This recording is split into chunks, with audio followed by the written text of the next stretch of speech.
Hello, I am making a follow-up video. I had someone leave a comment about my first video about my ulnar transposition, and I'm so terrible. I'm just not good at this YouTube follow-up thing. So if you've commented and you watched it and I have it, just know that off the gate. I'm just not good at it. But I'm making a follow-up video because that person reminded me it's close to 6 months. I had my ulnar nerve transposition surgery done April the 21st of this year. And the short backstory is that I had this injury originally in about 10 years ago.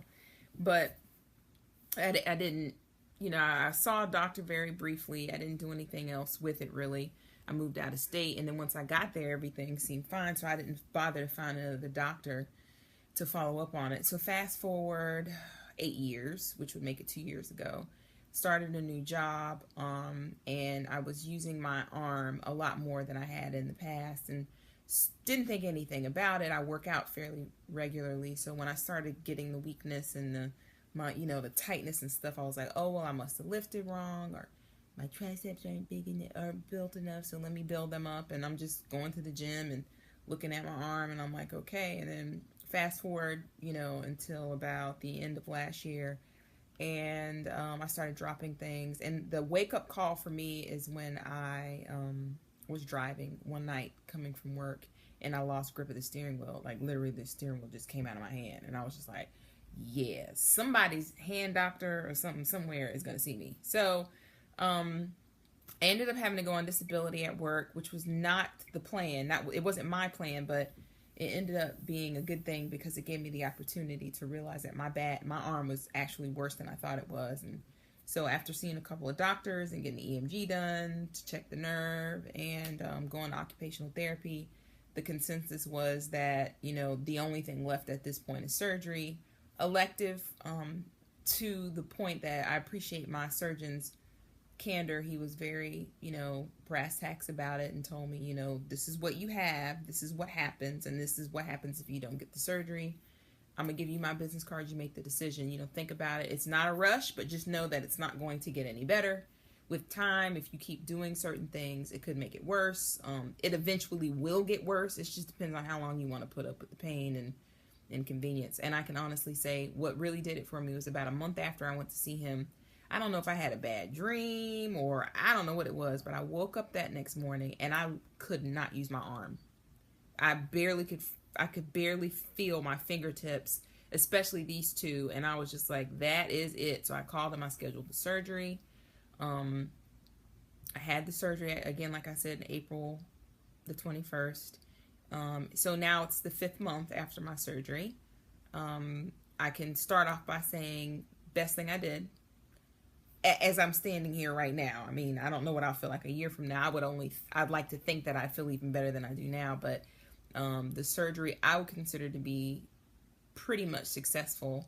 Within about a 2 to 3 week period, I noticed a huge difference in the pain. Number one, the actual pain, and I of course I keep note of the fact that anytime after a surgery, because I've had several surgeries, you have to allow your body to recuperate. I mean, you had somebody pulling and tugging on you, and you had narcotics and pain medicine in your body, and these are things that your body has to naturally flush out and get better slowly. But I'd say within a 2 to 4 week period, the function in my hand became stronger. The numbness and tingling subsided weekly. Now at my 5th month, I have been back in the gym pretty much steadily for about 2 months now. He gave me about a 8 week period to kind of back off, and I still kind of waited a little longer because I know how my body is, and then I ended up getting sick for something else, so then I couldn't really work out again. But I'm glad I actually had that time. I am lifting again. I'm not lifting as heavy as I would like to lift, but I've never been a person that's training for weightlifting competitions or anything. I just like to sculpt and keep lean muscle. I can say that this is what my scar looks like. The surgeon told me that they start off with a small, about 2 to 2.5 inch incision, and then depending on where your nerve is, if they run into anything, maybe there's deep muscle or something that they got to move around, then they make a larger incision. But from what I understand, from what I've seen, this is pretty average. I've had some people make comments about the scar. I don't care because I know what I needed it for. I've had a lot of people ask me if it's a tattoo, which is funny because in my mind, I'm like, why would I put a tattoo of a scar in an awkward place right there? I don't know. But I even had one girl tell me she was going to throw up. And I'm like, well, thanks. You don't have a filter. But I will say also that this part of the arm still does not have feeling. And I got this weird, I don't know what that is. I asked him what that could be. He said it could be a bursa sac or something. But the good thing about it is that the tingling, numb feeling has gradually over time shrunk. So that's a good thing. But, you know, like I can feel the pressure, but I can't feel it. So all of this is numb.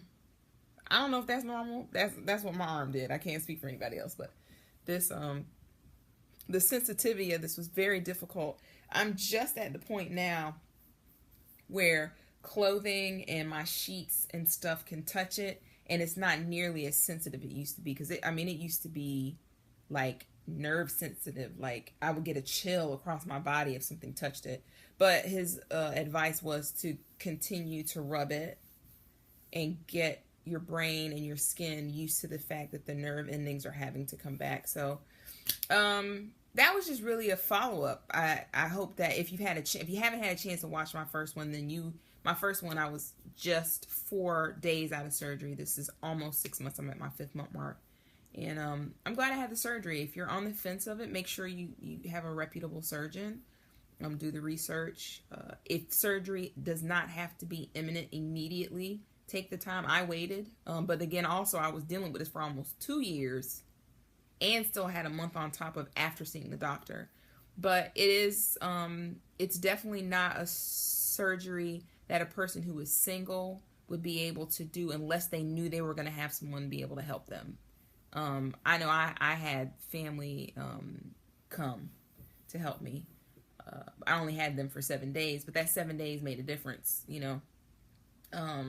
You will need, if you're going to plan on going back to work, you're going to need somebody to drive you. I wouldn't advise driving unless you really have to, but, you know, everybody's different. If someone had to ask me a question, do I think the surgery is worth looking into and it's worth having, I would definitely say yes. Because like the last couple of days, it's been achy, but I think that's a lot to do with the weather change.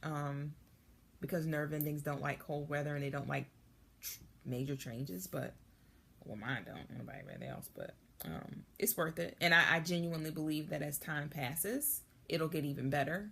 So I don't know, maybe in 6 more months, I'll give the full update, but I am back in the gym, and I'm able to work out again, and I feel better. My quality of life has improved. So if that's something you're considering and you think your quality of life should be better, then definitely talk to somebody about the surgery because it made my life better. Hope it helps. Take care.